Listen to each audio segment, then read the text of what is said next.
Reorganizing my fidgets.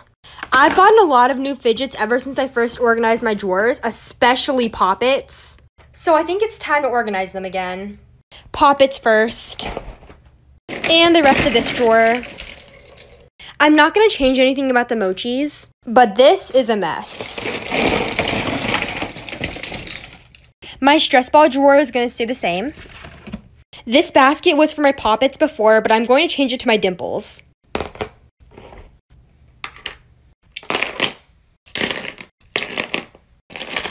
Since there's so much room left, I'm going to add my pop tubes right next to them.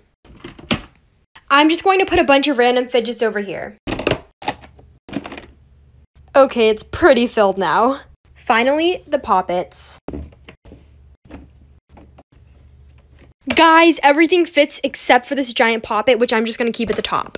It looks so good.